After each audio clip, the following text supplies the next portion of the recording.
Olá pessoal do Direito Civil, estou aqui com esse vídeo para fazer um revisaço para a prova de OAB, parte geral, responsabilidade civil, famílias e sucessões.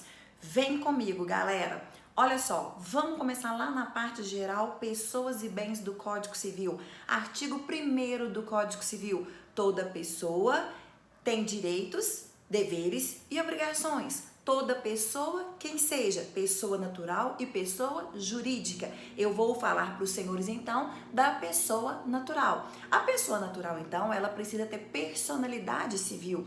Quando inicia-se a personalidade civil? Inicia-se a personalidade civil com o nascimento, com vida. Mas a lei põe a salvo, desde a concepção, os direitos do nascituro. E isso, então, nós encontramos no artigo 2º do Código Civil. O que eu quero dizer para os senhores? Que em relação à personalidade civil da pessoa natural, as doutrinas nos traz três espécies, três teorias acerca da personalidade civil. A teoria natalista, nascimento com vida, a teoria concepcionista, desde a concepção, possui direitos, e a teoria da personalidade condicionada a somente uma expectativa de direito que vai se concretizar com o nascimento com vida. Galera concurseira OAB, tá? O Código Civil adota, então, em seu artigo 2º, a teoria concepcionista, que desde a concepção, o direito, então, põe a salvo aí todas as questões em relação à concepção. Tudo bem, galera? Bom, em relação à personalidade civil, nasce juntamente com ela e inerente a ela a capacidade também de direito. Contudo, nós precisamos de praticar os nossos atos. E então nós somente vamos poder, por si só, praticar e realizar todos os atos da vida civil quando nós adquirimos a capacidade plena, com a maioridade. Mas então veja que até a gente adquirir essa capacidade plena, a gente talvez não tenha a capacidade de fato ou capacidade de exercício, que então nós chamamos essas pessoas que não possuem essa capacidade de incapazes. E nós temos os absolutamente incapazes, artigo 3º do Código Civil, que pela lei ou pelo Estatuto da Pessoa com Deficiência serão somente as pessoas menores de 16 anos. E nós temos os relativamente incapazes, que serão aqueles que têm 16 anos completo a não 18 completos, bem como os pródigos, bem como aqueles que por causa transitória ou permanente não conseguem exprimir sua vontade, bem como também os ébrios e os viciados em tóxicos. Então, lembrando que todo relativamente incapaz, ele não pode por si só exercer os atos da sua vida civil, então, portanto, eles precisam de ser assistidos. E os absolutamente incapazes, que encontram-se no rol do artigo 3º, eles precisam de ser devidamente representados. Lembrando, galera, que todo absolutamente incapaz que realiza um ato da vida civil sem ser representado, o ato será nulo, de acordo com o artigo 166 do Código Civil. E o relativamente incapaz que realiza um ato da vida civil sem estar devidamente assistido, o seu ato será anulável, de acordo com o artigo 171 do Código Civil. Tomem cuidado com isso e daqui a pouco nós vamos falar mais um pouquinho sobre isso. Bom, se a gente então puder ou quiser antecipar esses efeitos da capacidade plena, nós estaremos diante de um instituto que se chama emancipação, que encontra-se no artigo 5º do Código Civil. Quem poderá ou quais são as espécies de emancipação? Nós temos a emancipação voluntária, os pais voluntariamente emancipando seus filhos maiores de 16 anos. Nós temos a emancipação judicial, que vai acontecer com o relativamente incapaz aos 16 anos, quando ele estiver diante de uma tutela, o tutor, então, querendo emancipar somente de forma judicial, o tutelado. Bom, nós temos a emancipação legal, que acontece pelo casamento, que acontece pelo estabelecimento comercial ou civil, então subsistência própria daquele menor aos 16 anos, emprego público efetivo, bem como colação de grau em curso superior. Então, essas são as hipóteses de emancipação que nós encontramos no rol do artigo 5º do Código Civil.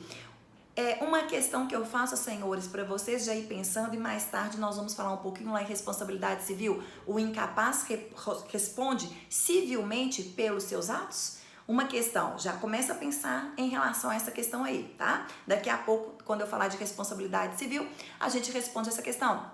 Bom, pessoal, então se a personalidade civil da pessoa natural inicia-se com o nascimento com vida, mas a lei põe a salvo desde a concepção os seus direitos, essa personalidade civil, ela finda-se então com a morte. A morte encontra-se no artigo 6º do Código Civil, primeira parte, que é a morte natural. Como que eu sei que houve a morte natural? Comprovação do corpo. Essa morte natural, ela é registrada no livro C do Registro Civil das Pessoas Naturais. Dani, quais são os livros que nós temos do Registro Civil das Pessoas Naturais?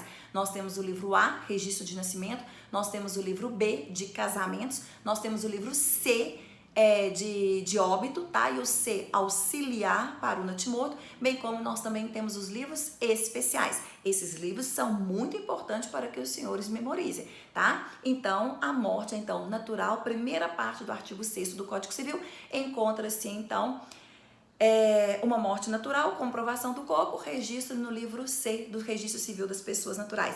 Lembrando que os registros civis dos atos, então, da vida civil, de acordo com o artigo 10 e de acordo com o artigo 11 do Código Civil, acontece no cartório de registro civil ou serventia ou registro civil das pessoas naturais. Tá bem, pessoal? Bom, na segunda parte do artigo 6º, nós temos a morte presumida. A morte presumida é porque nós não temos a comprovação do corpo. E a morte presumida, ela pode acontecer sob duas formas. A primeira forma, então, acontece na segunda parte do artigo 6º do Código Civil, que é a ausência. Então, em relação aos ausentes. Quem são os ausentes, professora? Os ausentes, LINS. Não se esqueçam dessa siglazinha. L-I-N-S, LINS, aquele que encontra-se num lugar incerto e não sabido.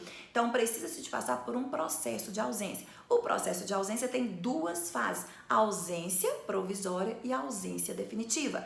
A ausência definitiva, ela somente acontece 10 anos a contar do trânsito em julgado da sentença da ausência provisória. Então, uma questão de prova muito comum que pode pleitear nos senhores. Qual é a data do óbito daquele que teve a morte presumida decretada pela ausência?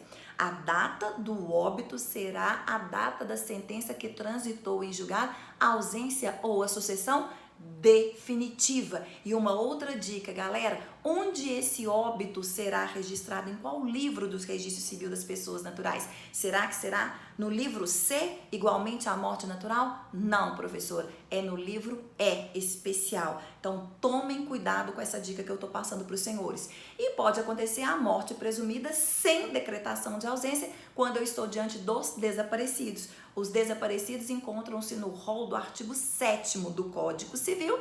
E quem é desaparecido? Eu tenho dois incisos. Aquele que estava em estado de perigo e inciso de número 2, aquele que foi para a guerra e não retornou no prazo de 2 anos a contar do término da guerra, tá? Então, percebam que pode ser declarado a morte presumida por um processo de justificação judicial, não pelo processo de ausência, porque o desaparecido é uma morte presumida sem decretação de ausência. Então, decreta-se o desaparecimento, essa morte presumida, pelo processo judicial de justificação.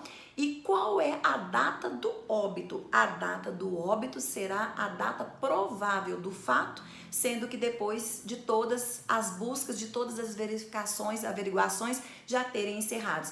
Então, veja, a data do óbito será a data provável do fato, tá? E a morte presumida em relação ao desaparecido, artigo 7º do Código Civil, ela é registrada no livro C do Registro Civil das Pessoas Naturais, igualmente acontece com a morte natural. Então, vamos lá. A morte natural, primeira parte do artigo 6º, e os desaparecidos que estão no rol do artigo 7º do Código Civil, o registro na serventia do Registro Civil das Pessoas Naturais acontece no livro C, de óbito. Somente a morte presumida através da ausência, segunda parte do artigo 6º, é quem será o registro de óbito feito no livro especial, que é o livro E, livro especial. Então, muito importante isso, tá bom, galera?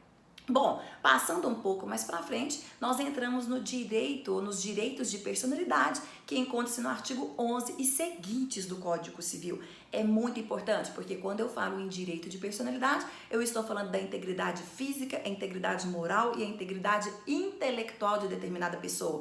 E todas essas integridades, elas são protegidas pelo princípio maior, que é o princípio da dignidade da pessoa humana, que encontra-se na própria Constituição Federal. E todas as vezes que o direito de personalidade ele for violado, ele for infringido, gera dano moral, de acordo com o artigo 12 do Código Civil, bem como o artigo 186 e 927 do Código Civil, que também aborda e trata sobre a responsabilidade civil, que ainda daqui a pouco nós veremos, tá certo?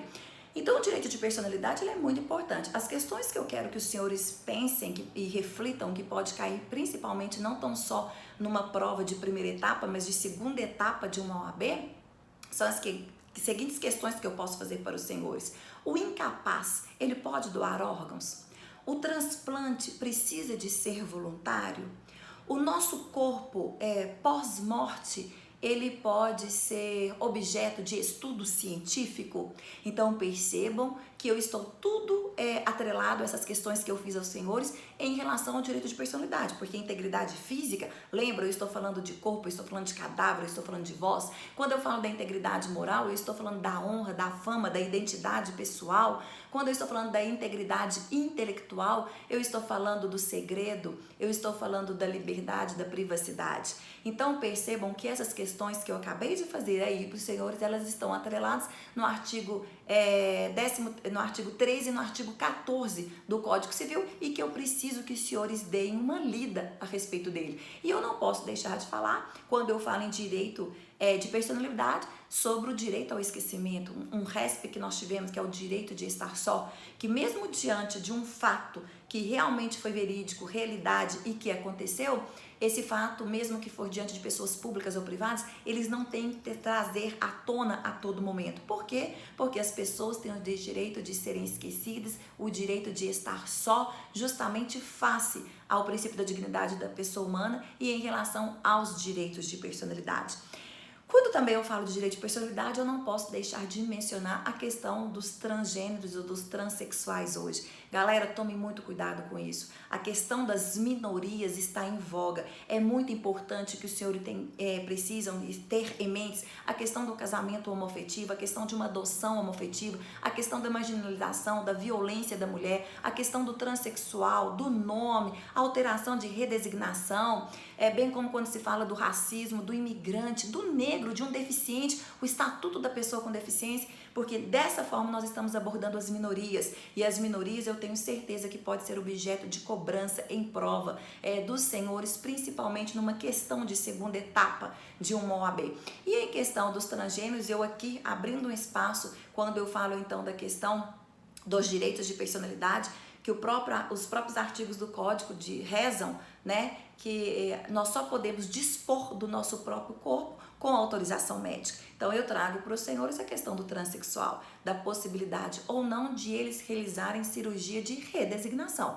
Então, em virtude ao trans, o que eu tenho para falar hoje para vocês, nós temos um provimento de número 73 do Conselho Nacional de Justiça, que trouxe uma grande evolução para nós, que regulamentou, dizendo que os transgêneros eles podem comparecer ao registro civil das pessoas naturais sem ao menos a realização da cirurgia de redesignação, sem ao menos um laudo médico, sem ao menos um laudo psicológico, sem mais acompanhamento ou não, isso não mais existe, tá? E requerer então a alteração do seu nome, bem como do seu gênero em sua certidão de nascimento. Provimento 73 de 2018 do Conselho Nacional de Justiça, muito importante. Então, já que eu falei sobre o nome, eu vou lá no artigo 16 do Código Civil, sabendo que nome é um direito de personalidade, porque ele é inerente à própria pessoa. É o nome pela qual a pessoa conhece a si própria e a própria sociedade a conhece. Sabendo então que o nome, nós temos um prenome, que pode ser um prenome simples e um prenome composto, nós temos o sobrenome ou o apelido de família ou patronímico, bem como o agnome, sendo que o agnome é um elemento secundário do nome, que é o tio, é o sobrinho, é o neto, que é inserido ao todo o nome, tá certo? Bom, o nome, como regra geral, até mesmo pela Lei de Registros Públicos, Lei 6.015 de 73, como regra geral, o nome ele é o quê? Imutável. Contudo, galera, nós temos que perceber que a Lei 6.015, a Lei de Registros Públicos, é uma lei de 73, que não mais coaduna com o nosso sistema, tá? Então, por isso, as doutrinas e jurisprudências, principalmente os julgados, estão tentando flexibilizar. Então, nós temos todas as possibilidades de alterações nos nomes vigentes por criações jurisprudenciais. Por exemplo, altera-se o nome pelo casamento, e da mesma forma então que altera-se o nome do casamento, o artigo 1571 do Código Civil, dissolve-se a sociedade conjugal pela morte, dissolve-se a sociedade conjugal pela nulidade ou anulação do casamento, bem como pela separação e o divórcio. Então, se a gente pode mudar o nome pelo casamento e se a gente pode mudar o nome pela separação ou pelo divórcio, nós tivemos há pouco tempo um recente julgado dizendo também que pode-se alterar o nome, se tornar viúva ou viúvo. Por quê? Se divórcio é uma dissolução da sociedade conjugal que está no 1571, por aplicação de forma analógica, nós podemos também fazer que o 1571, inciso de 1, dissolve-se a sociedade pela morte, pode-se também alterar o nome em virtude da viuvez, tá certo? Recente julgado. Bom, a gente pode alterar o nome também da própria questão dos transgêneros, testemunhas de crimes, adoção, nomes vexatórios que colocam a pessoa em ridículo, todas são questões. Uma outra situação, então, veja, se o casamento faz com que possa haver alteração do nome, e o companheiro? Nós sabemos que o companheiro vive de uma relação informal, mas uma união legal, contínua, pública e duradoura, com o objetivo de constituir o quê? Família. Dani, será que o companheiro, então, ele pode mudar o seu nome?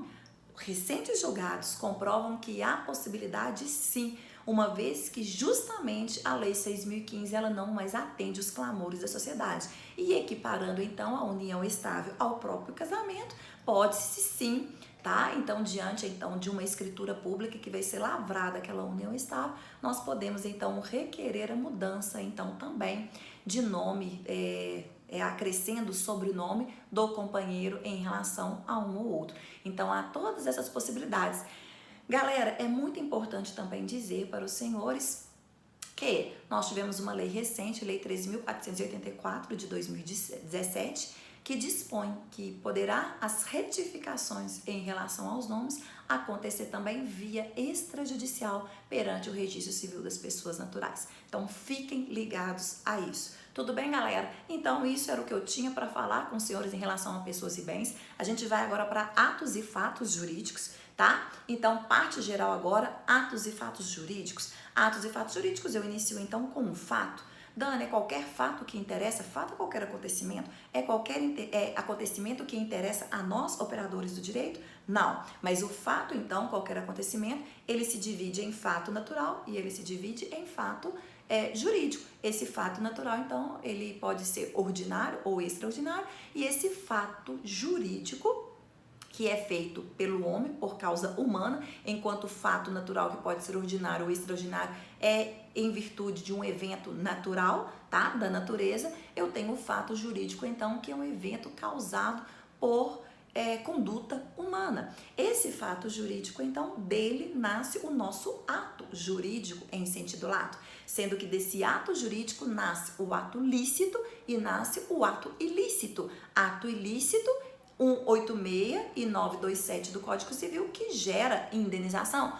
O ato lícito, que é aquele que não contraria a norma, que não contraria o direito, nasce mais duas vertentes, que eu tenho o negócio jurídico, bem como o ato jurídico em sentido estrito. Então, veja, galera, o ato jurídico em sentido estrito, bem como o negócio jurídico, advém de um ato lícito, o ato lícito advém de um ato jurídico em sentido lato, e o ato jurídico em sentido lato advém de um fato jurídico conduta humana. Professora, qual é a diferença de um ato jurídico em sentido estrito para um negócio jurídico? O negócio jurídico ele decorre da vontade das partes. Um contrato de compra e venda, por exemplo.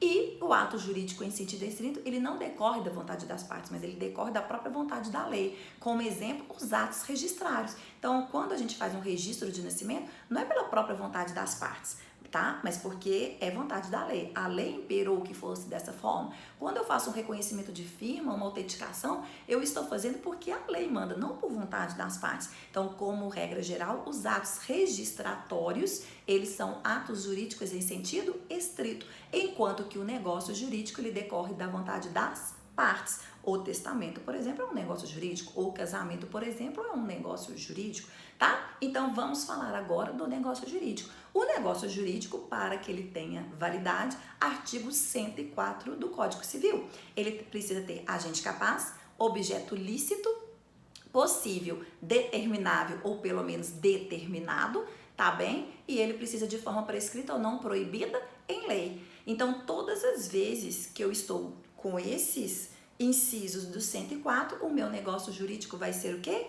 Válido. Mas o negócio jurídico, ele pode ter vícios, ele pode ter defeitos. E vícios e defeitos que pode gerar a invalidade do negócio jurídico. Se esses defeitos forem leves, tá? Gera a anulabilidade do ato. E se esses defeitos foram graves, gera a nulidade do ato. Então, a nulidade de um negócio jurídico encontra-se no rol do artigo 166 do Código Civil. Quando que o meu negócio jurídico, então, vai ser nulo? For feito por um absolutamente incapaz, que eu já disse para vocês ainda há pouco, tá? E todas as vezes que contrariar o artigo 104 do Código Civil.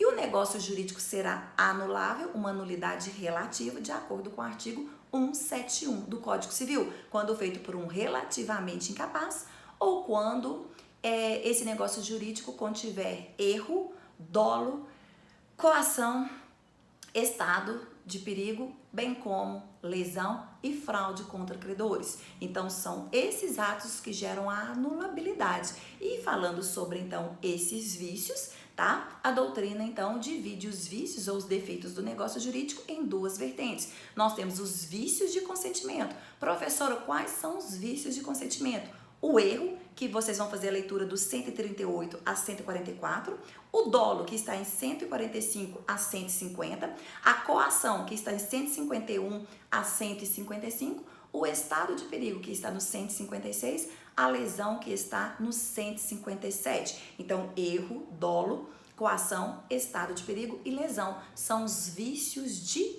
consentimento que, se acontecer no negócio jurídico, serão anuláveis pelo prazo decadencial de 4 anos, artigo 178 do Código Civil. Além desses vícios, eu tenho os vícios sociais, fraude contra credores e a simulação. A fraude contra credores está no 158 a 165, façam a leitura, e a simulação no 167. Professora, pegadinha de prova, toma cuidado, galera. O único vício que gera uma nulidade absoluta, que gera o negócio jurídico nulo, é a simulação. Então, apesar da fraude contra credores não estar elencada dentro dos vícios de consentimento, como a doutrina coloca, porque a fraude contra credores está dentro de um vício social juntamente com a simulação, contudo, somente a simulação gera a nulidade absoluta do negócio jurídico. Então, veja, galera, todos os vícios de consentimento. Então, erro, dolo, coação, estado de perigo e lesão gera uma nulidade relativa, anulabilidade. Mas um vício social, qual é ele? Fraude contra credores, que está no 158. Então, erro, dolo, coação, estado de perigo, lesão, vício de consentimento. Mas o vício social, fraude contra credores, anulabilidade. 4 anos, decadencial, artigo 178, 4 anos, prazo decadencial a contar da realização do ato, salvo a coação, 4 anos a contar da cessação da coação. Isso também eu peço que vocês tenham cuidado, tá? E a simulação é o único, então, que é nulo, nulidade absoluta, defeito grave. E para a gente fechar atos e fatos jurídicos, uma coisa que eu não quero que vocês se esqueçam, tá? É em relação qual é a diferença do estado de perigo 156 para lesão no 157. Foi objeto de cobrança de prova da última OAB e foi objeto de questionamento, e a FGV não anulou essa questão. Então percebam, o estado de perigo existe o dolo de aproveitamento. A lesão não há o dolo de aproveitamento. Então exemplos, professora. Por exemplo, então um navio grande está naufragando em alto mar. Me chega um navio menor para salvar as pessoas. E ao salvar as pessoas, olha, você pula aqui para eu te salvar, mas eu te cobro. Olha o dolo de aproveitamento. Tá? Se então uma pessoa, uma família chega correndo no hospital e o hospital pega um cheque calção para que haja aquela cirurgia.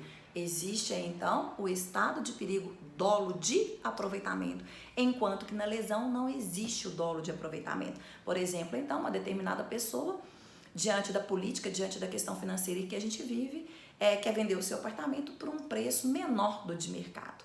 Tá? Um terceiro, então, percebe que o valor está aquém ao valor de mercado, mas nem sabe qual é o problema, mas de repente essa pessoa está vendendo porque a filha ou o filho ou algum parente está passando por uma doença e precisa que haja aquela venda daquele apartamento simplesmente para custear um tratamento.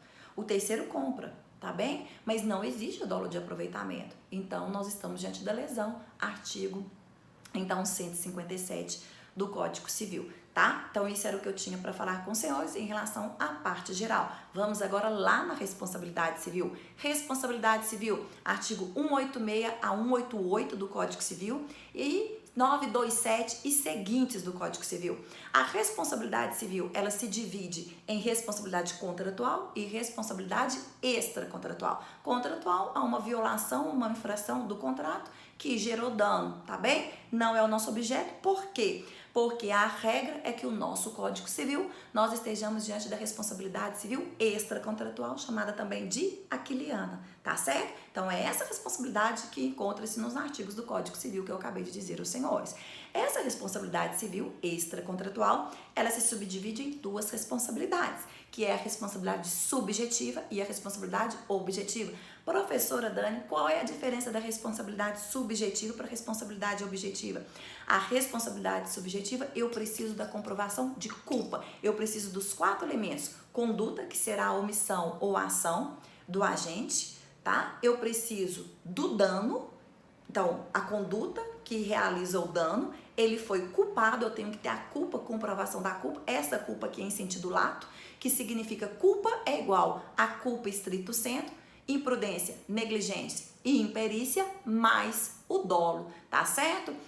Então, eu tenho que ter conduta, eu tenho que ter o dano, eu tenho que ter comprovação de culpa e eu tenho que ter o nexo de causalidade ou elo de ligação entre a conduta e entre o dano daquele agente. Então, aí eu estou diante, então, da responsabilidade extracontratual subjetiva. E, em contrapartida, eu tenho a responsabilidade objetiva, que encontra-se no 927, parágrafo único do Código Civil, que é aquela que independe de culpa. Não há necessidade de comprovar a culpa. Então, percebam, galera, que entre a responsabilidade subjetiva e a objetiva, a regra também a responsabilidade subjetiva, que a gente precisa comprovar a culpa do agente para que ele possa o quê? Indenizar. Por quê? Tá lá no 186. O que é o ato ilícito? Aquele que por ação ou omissão, conduta do agente, de forma voluntária, negligente e imprudente, culpa, tá? Contrariar a lei, causando dano, ainda que exclusivamente moral, tem que o quê? Indenizar. Então, 186, subjetivo, tá? Aí eu vou lá pro artigo 927. Aquele que comete ato ilícito, ele tem que o quê? Indenizar. Então, a regra é a responsabilidade subjetiva. Contudo, nós encontramos a responsabilidade objetiva no 927, parágrafo único, que independe de culpa. Mas como ela é excepcional, como ela é exceção, tá? Eu tenho os casos previstos para que nós tenhamos a responsabilidade objetiva. Isso é muito importante para os senhores. Onde que nós encontramos a responsabilidade objetiva, também chamada de teoria do risco, atividade do risco? É todas as vezes que nós tivermos lei expressa. Por exemplo, o Código de Defesa do Consumidor, nós estaremos diante de responsabilidade objetiva. A responsabilidade civil do Estado, a própria Constituição nos reza isso. O contrato de transporte também é expresso isso. O DPVAT, por exemplo, também é uma responsabilidade objetiva que independe de quê? De culpa, tudo bem, galera? Todas as vezes que eu estiver diante de uma atividade de risco. Dani, mas que atividade de risco é essa? Tá? Eu sair da minha casa para eu ir para a faculdade é uma atividade de risco? Não. Isso é um risco social. Quando nós estamos diante da teoria objetiva, tem que ser um risco acima do risco social. Então, por exemplo, determinadas pessoas, operadoras, operadores, pedreiros, que estejam então trabalhando num edifício de 20 andares e que não haja equipamentos para que eles estejam então lá no 15º andar. Então, é um risco acima do social, é uma atividade de risco que gera uma responsabilidade o quê? Objetiva. Na hora que nós estamos diante de empresas e empresários que colocam os seus produtos e fornecem os seus produtos no mercado, teoria, responsabilidade objetiva. Quando nós estamos diante do abuso do direito, o abuso do direito que está lá no 187 do Código Civil, aquele que excede de forma manifesta os limites impostos pela moral e bons costumes, responde de forma objetiva. Então, por exemplo, eu, professora Daniela, sou contratada por uma transportadora para fazer o transporte de carga. E eu chego lá com o meu veículo sendo um Celta. O Celta, então, ele não é o veículo próprio e adaptado para que eu possa realizar. Então, veja que eu estou excedendo os limites dos bons costumes, tá? Então, se acontecer algum dano, responsabilidade o quê? Objetiva. Então, vamos recapitulando. Onde que eu vou ter responsabilidade objetiva? De forma expressa, previsão legal, tá certo? Atividade de risco, bem como o abuso de direito, responsabilidade objetiva.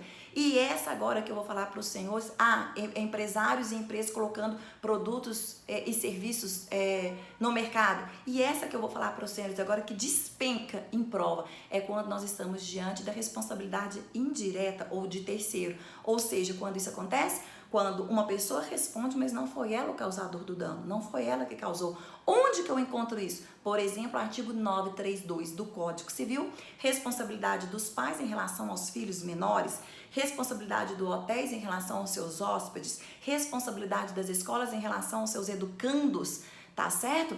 Todas essas questões de responsabilidade, então, que vocês encontram no 932, são hipóteses de responsabilidade de terceiro ou responsabilidade indireta, que gera, então, uma responsabilidade o quê? Objetiva. Então, eu tenho lá essa responsabilidade objetiva dos pais respondendo pelos filhos menores. Então, veja que eu fiz essa questão para os senhores, lá na parte geral. Os incapazes são responsáveis pelos seus atos? Então, olha aqui, 932, tá? Os pais, então, pelo artigo 932, possuem responsabilidade objetiva em relação aos atos civis, danos ocasionados pelos seus filhos, o quê? Menores. E aí eu tenho o artigo 942, que fala que todos aqueles que estão no rol do 932, eles possuem uma responsabilidade objetiva, mas uma responsabilidade o quê? Solidária. Então, hóspede respondendo em relação aos seus... hotéis, perdão, respondendo em relação aos seus hóspedes, responsabilidade objetiva de forma solidária.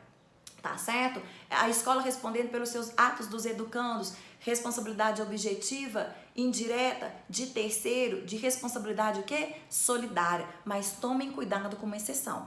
O 928 do Código Civil nos avisa que a responsabilidade dos pais em relação aos filhos menores não é solidária, e sim subsidiária. Então, tomem cuidado, porque o rol do 932, responsabilidade objetiva com responsabilidade solidária, salvo em relação aos pais, aos filhos menores, pelo 928, que é uma responsabilidade o quê? Subsidiária. Contudo, se o filho relativamente capaz aos 16 anos for emancipado, essa responsabilidade não é mais subsidiária. Nós temos entendimento que os pais nem mais responderão pelos atos do filho. Ok, galera?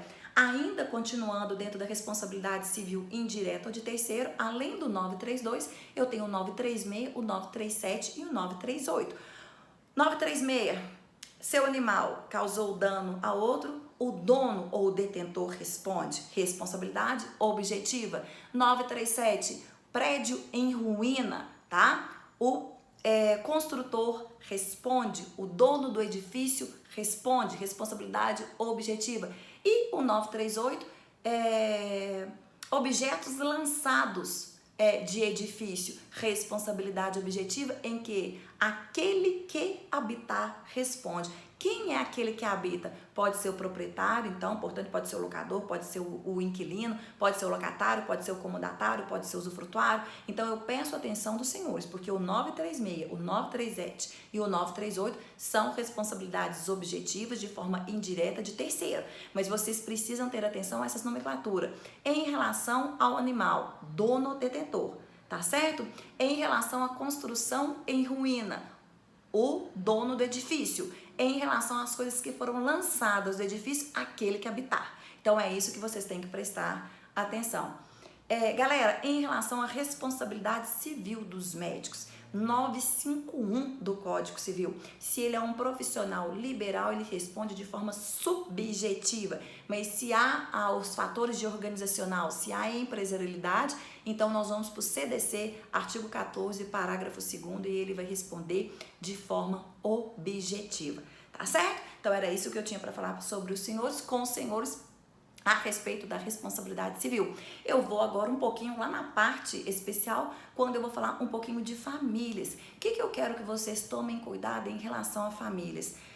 A Lei 13.715, de 24 agora, do 9 de 2018, que alterou e modificou tanto o Código Civil como o Código Penal, como o ECA. O que nos interessa aqui, professora? O Código Civil. Então, o que ele fez? Ele acresceu ao 1638, parágrafo único. Dani, o que o 1638 fala? Ele fala sobre a perda do poder familiar advindo de uma decisão judicial. Poder familiar encontra-se no rol do artigo 1630 e seguintes do Código Civil.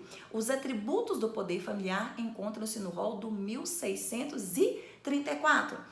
O 1635 me traz a extinção do poder familiar. Extingue-se o poder familiar, então, pela morte dos pais ou dos filhos, extingue-se o poder familiar pela maioridade, extingue-se o poder familiar pela emancipação, extingue-se o poder familiar por decisão judicial transitada em julgado, tá certo? E aí dessa decisão transitada em julgado, onde que nós temos a extinção do poder familiar por decisão transitada em julgado? Artigo 1638 do Código Civil. As hipóteses do artigo 1638 do Código Civil são as seguintes: castigar de forma imoderada os filhos, tá? Abandonar os filhos, realizar de forma reiterada a violação do artigo 1637 e a violação do 1637 são causa de suspensão do poder familiar, que daqui a pouco eu falo. Então, o rol do 1638, perde-se o poder familiar por decisão transitada em julgado. Castigar de forma imoderada o filho, abandonar o filho, violar o artigo 1637 do Código Civil, entregar de forma irregular o filho para adoção. Tomem cuidado com isso também, porque esse inciso foi acrescido ao 1638 pela Lei 13.509 de 2017, então é importante que vocês saibam disso. E agora a Lei 13.715 de 24 de 9 de 2018, que acresceu mais um parágrafo, então, único no 1638. Então, além dessas hipóteses dos incisos do 1638, perde-se atualmente o poder familiar, tá? O pai que cometer determinados atos contra a mãe do filho, a mãe que cometer determinados atos contra o pai da criança, bem como se pai e mãe realizar algum ato desses previstos no parágrafo único do 1638 contra os filhos e bem como também contra os seus descendentes. Dani, que os crimes foram esses, tá? Estipulados, então, no parágrafo único do 1638, inciso de número 1 e inciso de número 2, tá? Eu tenho, então, homicídio, eu tenho feminicídio, lesão grave, lesão corporal de natureza grave seguida de morte, crimes contra a violência doméstica e familiar, bem como estupro e estupro de vulnerável, quando nós estamos falando em relação às crianças. Então, tomem cuidado, essa é a questão do poder familiar, tá? Lei nova e que eu tenho certeza que pode ser objeto de cobrança de prova na próxima prova de OAB dos senhores. O artigo 1637 me traz as hipóteses de suspensão, lembrando que a suspensão é provisória, mas a perda do poder familiar é irretratável e irrevogável, tá? Quando há suspensão? A suspensão quando cometer faltas reiteradas do 1634, que são os incisos de atribuição do poder familiar em relação aos pais em relação aos filhos menores, e aquele que foi condenado por uma pena de crime e com sentença já irrecorrível com pena superior a 2 anos. Essas são as hipóteses de suspensão. Então era sobre isso que eu gostaria de falar com vocês, no direito das famílias em relação ao poder familiar, tá? Lembrando então que também no direito das famílias é muito importante falar dessa possibilidade que nós tivemos do provimento 63 de 2017, também provimento este do Conselho Nacional de Justiça, que prevê que pode haver o reconhecimento extrajudicial de uma paternidade socioafetiva via registro civil das pessoas naturais. Então, isso também pode ser objeto de uma pergunta aberta para os senhores. É bom que vocês deem uma lida e estejam por dentro disso, porque esse provimento 63 do CNJ, ele termina com algumas nomenclaturas, por exemplo, numa certidão de nascimento não pode vir mais as palavras genitores, mas sim filiação. Por quê? Porque em face ao reconhecimento socioafetivo voluntário, hoje, por exemplo, nós podemos ter duas mães e um pai, dois pais e uma mãe, nós podemos então ter até três maternidades ou paternidades estabelecidas em uma certidão. E nós vimos então também que o local de nascimento da criança, a criança ela poderia ser somente registrada aonde ela nasceu. Então o registro da criança agora pode ser no local de nascimento, bem como no residência da mãe. Então o provimento 63 de 2017 do Conselho Nacional de Justiça, que também seria muito bom que vocês dessem uma lida neles, tá bem, galera? Bom, eu vou lá para o direito sucessório. Muito importante eu falar para vocês de que o artigo 1790 do Código Civil ele foi declarado inconstitucional pelo Supremo Tribunal Federal. Esse artigo 1790, ele trata sobre, seria a herança ou a ordem de vocação hereditária, se assim eu posso falar, em relação ao companheiro, tá? Então, ele foi declarado de forma inconstitucional. Então, hoje, atualmente, se um companheiro vem a falecer e deixa um outro companheiro vivo, esse companheiro vivo, ele vai herdar igualmente ao cônjuge, diante de uma sucessão legítima no rol do artigo 1829. A grande discussão, galera, que nós estamos tendo hoje, também pode ser objeto de uma segunda etapa de OAB, já que o Supremo declarou inconstitucional o artigo 1790 do Código Civil, equiparando todos os direitos sucessórios do companheiro ao cônjuge, rol do 1829, o companheiro seria um herdeiro necessário?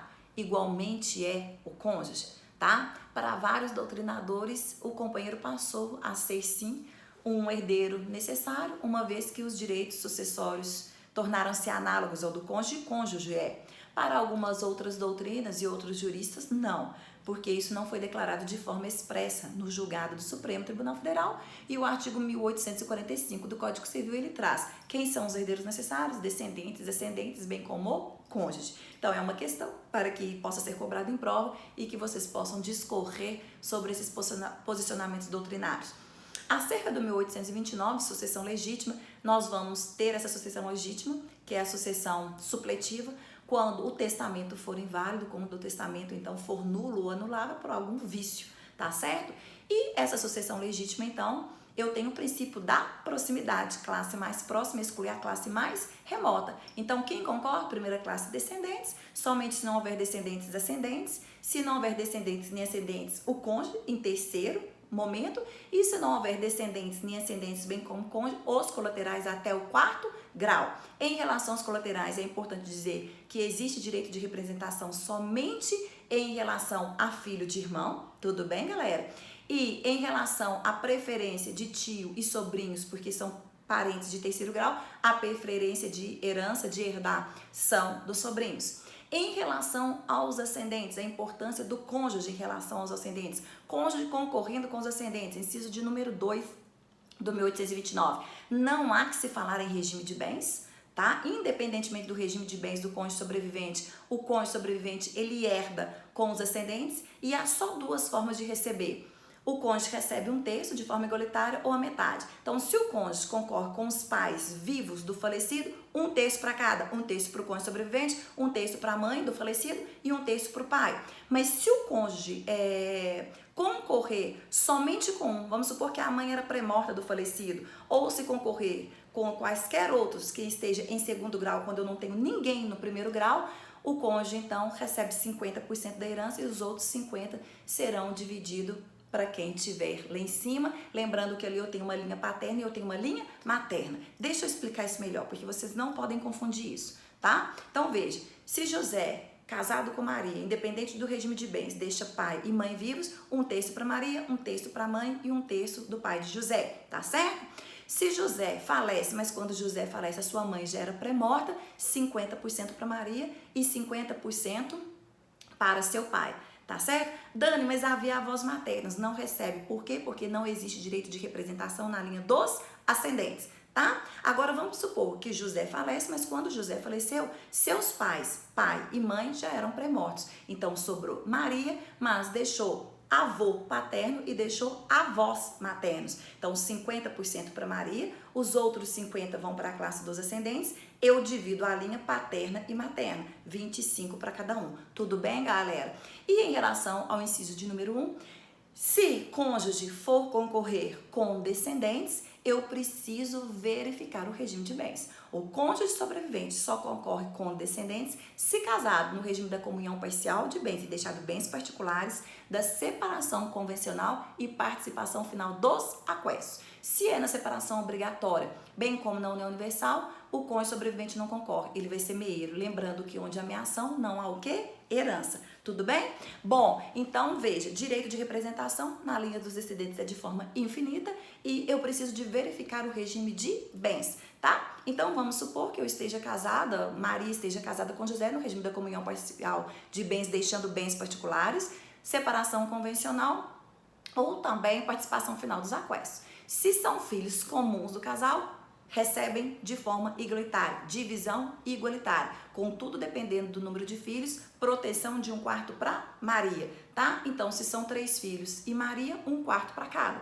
Mas se são 4 filhos e Maria, Dani, a divisão é de 1/5? Não, preservação de 1/4 para Maria e os outros 3/4 vão ser divididos para os 4 filhos, tá certo?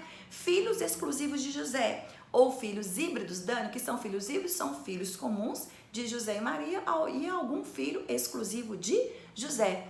Divisão igualitária. Tá certo, galera? Então, eu acho que foi assim um vídeo rápido, mas super transparente, objetivo, para que vocês possam aí ter algumas dicas de direito de famílias, sucessões, parte geral, bem como responsabilidade civil. Meu super beijo para vocês, uma ótima prova, uma excelente prova. Galera, siga meu Instagram, prof.daniela.matar. Dicas todos os dias, diárias de direito civil. Um super beijo, galera, e até a próxima.